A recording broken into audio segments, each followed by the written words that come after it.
Hey, welcome to Abundant Source. In this video, I'm going to be talking about different, kind of a combination of a few things that really put together a whole picture of sort of like a really whole integral way of healing and being your best self. And I want to talk about the different aspects of our being and how they correlate and how all of them affect each other and how they're all so important, because I think most of the world really, when they think about health and kind of a lot of like happiness and where we get joy from, it seems to be coming from a physical point of view, and people are really working on their physical exercise, and a lot of us are working on our diet, and it's all wonderful. And I really just want to share how woven and, kind of uh, interlocking all these different aspects of us are, because a lot of us focus on the physical, but part of being whole and healthy and happy is also got to do with emotional and mental, as well as, energetic with the physical, because basically for every chronic discomfort, every knot in your, muscles, every misalignment in your joints and bones and all these things, every disease also correlates to an emotional attachment or aversion, or some psychological programming or belief system. And it's basically vice versa in any order, meaning that every emotion that you have, every psychological belief, mental belief, is also going to show up somewhere in the physical body. And you can go about healing with any one of these approaches individually, and I believe that it seems like it would be obviously most effective to approach every single aspect together relatively close in time span, like getting energy healing work done, as well as getting physical therapy or massage work done, as well as getting emotional work done, all kind of relatively simultaneously, in order to get the best results and get things to come up very rapidly and have the most successful healing. And the more you work on one aspect, the more that the other aspects are going to increase as well.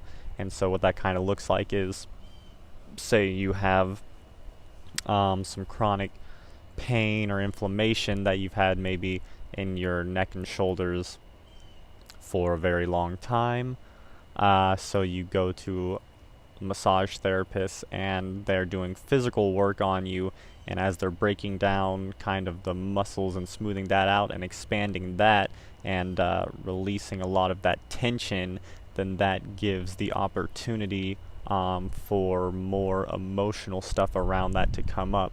So sometimes when you're getting massage and they hit a certain point that's got a lot of built up pressure or tension, then sometimes you may feel an emotional response to that, or like a flash of memories or things like that that'll bring up the associated emotion or mental belief that you have around that, and it gives you a bigger opportunity to allow that, to experience that, and allow that to be there and let go of that or integrate with that.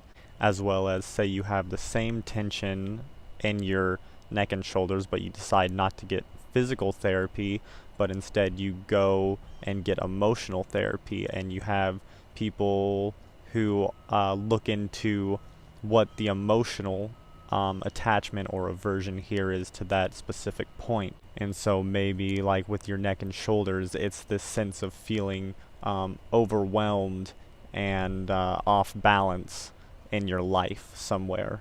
And then so you have somebody, or if you are confident in doing your own emotional work, then you'll find these things, and you'll feel them out. And once you fully accepted, integrated, released these emotions, then you'll notice that a lot of the tension or the pressure or whatever's going on there, the inflammation, just pretty much instantly starts to go away. And usually, if you have had chronic stuff and inflammation in areas, then it typically takes more than just a little bit of emotional releasing. Usually there's a lot of stuff there, and it can take quite a while to actually get rid of all the emotional stuff there. But what I really love about the emotional work is that you're really getting to deep root causes, I believe. And, that's essentially what I hope for, even in like physical therapy, when I give people massage or anything, physical touch, sensual sensation. My biggest hope is that it will bring up the opportunity for them to more easily release emotions, because that's really typically what's going on there. Is we get attachments or aversions to emotions, and typically the root of that is always stems from before the age of 9 or so. Any time before around the age of 9 is where basically all of our emotional attachments and aversions come from. And then we basically just manifest throughout our entire lives scenarios that bring up those attachments and aversions throughout our life, so that way it can show us, you've got an attachment to this, you've got an aversion to this, look at how you're reacting to this, this is what you need to work on. And so we manifest limiting things in our lives to show us how limited our beliefs and our emotional state is, so that way we can correct that. And it also shows up within our physical body, because basically everything around us is just a thought form created by our minds. All this reality is just the limited perspective of our human thought. We are 100% creating our realities and manifesting everything into our lives for our highest benefit. And we live inside such a dense plane of existence. What we're experiencing right now in our human lives is such a dense reality, very low vibrational compared to where we could be at, and where just other higher forms of vibrational existence are, that we just in this human experience are not matching, because we have a lot of things that we're learning and experiencing, and it's just basically life playing itself out, and we're experiencing this because life is infinite and there's infinite possibilities, and this is basically just kind of the role that we've found ourselves in, this infinite spectrum of experience and existence. But we're creating everything through our mindset and our emotional state. It's not even necessarily our conscious emotional state or mentality. It's mostly coming from subconscious things that we don't even realize are there. And that's where people really get confused about this, and they think that, well, I couldn't be manifesting this because I don't feel that way. But actually you do feel that way somewhere deep suppressed inside of you, that you had to basically suppress during childhood because you were convinced that it was a bad feeling, or that you weren't allowed to feel it or something. And so now you've got that suppressed in you, and now that's what's attracting all these manifestations, because it's trying to show you that it is in you, and you've got to realize that it's there, and you've got to really integrate with that before you can move on to the next plateau. This year I've been diving very, very, very deeply into the emotional aspect of myself, much more than I have ever done before, and the spontaneous healing that has occurred in my body from this kind of work has just been so crazy to witness. I've healed more from a few months of intense emotional work with myself, or I've healed certain things that being raw for the past year and a half haven't even healed. And then all of a sudden, after a few sessions of like emotional work, it's just instantly healed, and things are just coming back into alignment. I'm feeling less inflammation in areas just instantly after like releasing emotions and integrating with emotions. And so that's really been a helpful indicator of just how powerful emotion work is. And I definitely think that probably the quickest thing you can do to heal your body is to change your diet, to get on a natural human diet, with humans being a frugivore species, eating primarily fruits and leafy greens as our diet. And then also, because we're so toxified with all the toxins in our society and that we've created, then fasting is probably the fastest way to heal yourself. It's also the fastest way to bring up emotions. Basically, when you're fasting, you're abstaining from like everything, and you are not giving into emotion. Well, you know, you're really feeling your emotions and not giving into the thing that distracts them from you, because you associated a certain emotion when you were younger with being bad. Then you distracted yourself with something else, and so now that's kind of the thing, is like your addictions are your distractions that you use to not feel the emotions. But the real healing work is to feel the emotions without giving in to the distraction. And so fasting really allows you to do that, because you're basically not able to give in to anything, and you have to feel your emotions out, and you just have to sit with it. And it's very similar with, eating our natural diet of fruit. There's not really a whole lot of addiction there, other than maybe overeating, which, you can't necessarily, as far as physical health goes, you can't really overeat on fruit. But as far as emotional attachment goes, you can overeat on anything. And so if you're finding yourself like full, and then you just start to eat out of boredom, although that's not really harming your physical health, it is a sign that you've got emotional issues that could be worked on. And, ask yourself, why am I eating when I'm not hungry? And a lot of people have this idea that you shouldn't feel so-called negative emotions, and that if a negative emotion comes up, then what you should do is divert your attention to something positive and feel something positive. Put yourself in a higher vibrational space, and I'm all for that, but not at the cost of completely ignoring the root problem.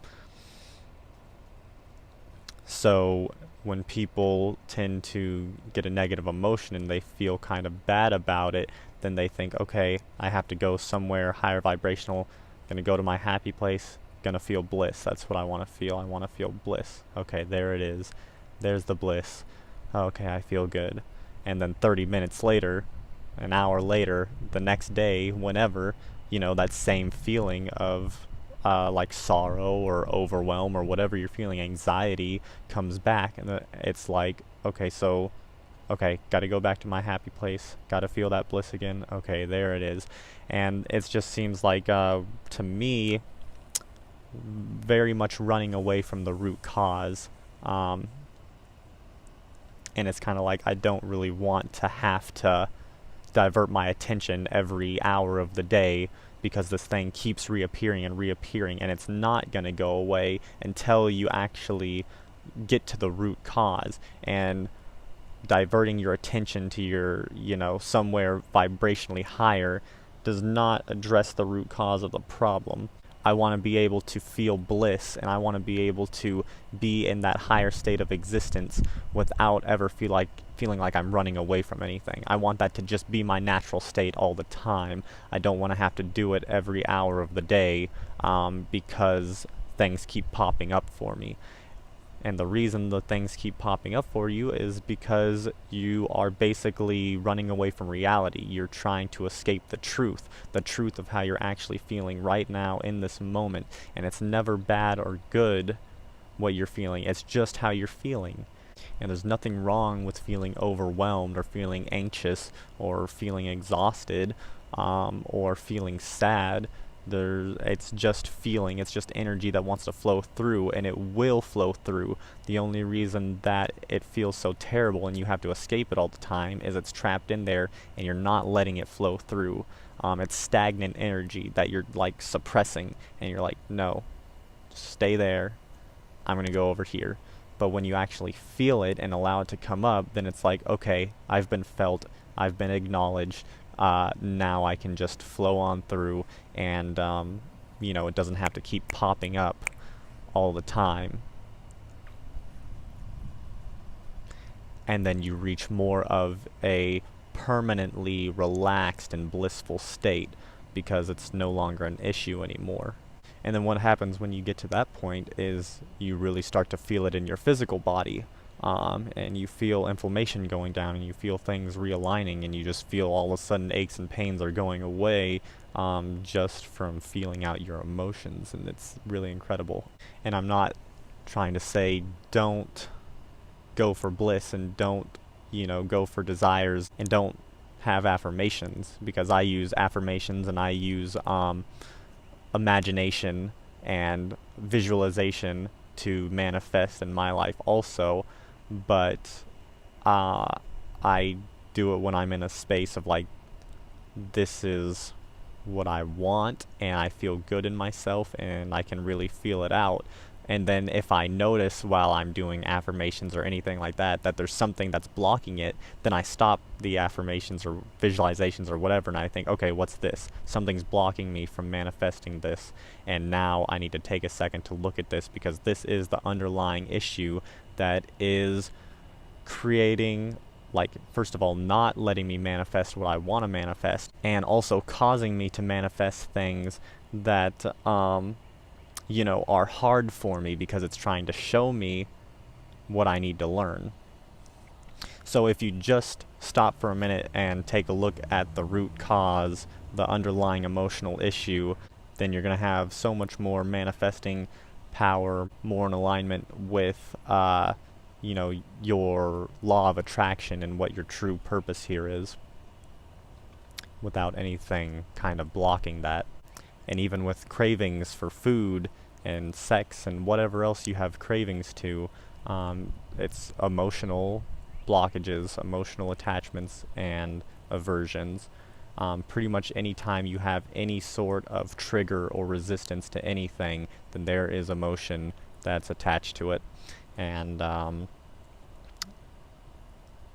really big example that I can give of the power of doing emotional work is my salt addiction that I am recently getting over. I was so addicted to salt for like 6 months. I was eating, I just couldn't stop for more than maybe like a day or two from consuming salt. And then I did some emotion work with my mom, and found a very deeply rooted unworthiness within myself. And it wasn't even like my internal, emotion that came from me. It was an emotion that was basically passed down from generations, that started like 6 generations ago, and I basically inherited it from my father's side of the family, all the way down the line. And so it was this inherited emotion. So emotions get like crazy, and it might not sound believable to many of you, but I know the power of it, and I've experienced it, and I have gained so much knowledge on emotions and the metaphysical aspect of all of this. And so this is stuff that I know to be true. And so this feeling of unworthiness was blocking me from a lot of abundance and feeling acceptance for myself and like my financial state. And right when we released this, I mean, it was a huge release and it felt so crazy to release it. And then the day after that, I stopped consuming salt, and I haven't consumed salt since that day, and that was about 3 weeks ago. So every aspect of our being, even the physical, they're all just as important as any other. It's just so much emphasis today has been put on the physical and on sort of this masculine side of, our whole being, and it's really been for a long time very imbalanced in the world as far as the masculine feminine energy, and it feels like we're really coming back into more balanced feminine power that had been suppressed for a long time. And we're really, instead of now taking just like the physical approach and really suppressing emotions, we're starting to now come into more of this other approach that's super helpful, where we actually, feel our emotions and work more with the emotional body and allow that to heal our physical body. Everyone has just been so uncomfortable with their emotions, especially with our society and how the systems that are in place in our society work and sort of control things. We're basically taught that we just need to suck up our emotions and hold it in and keep on moving, or else, we won't make it. And so we're in this kind of messed up system that does not feel good, and we can't even really express how bad it feels because we don't know what we'd do without the system. We don't really know how to live typically without having this system. And so even though we're basically screwing ourselves in the system, it's a little too scary to face the facts and the truth that we don't want this system and that it is messing up our lives, and it's completely unnatural, but we really don't know what to do, so we just stay in it kind of miserably until we just make a huge life shift, or we die of disease and misery. So I really emphasize diet and emotion in a lot of my videos because I feel like it's what people are really lacking more than anything. It's all important, but I feel like our focus now really needs to be on emotion and what we put in our bodies, because it's just been kind of what we haven't been focused on for so long. And so that feels like where the most rapid growth and healing is going to be done for most people. I think that's about all I've got for right now. I really hope you enjoyed the video. I always love making these videos, and I'll talk with you in the next one. Thank you so much.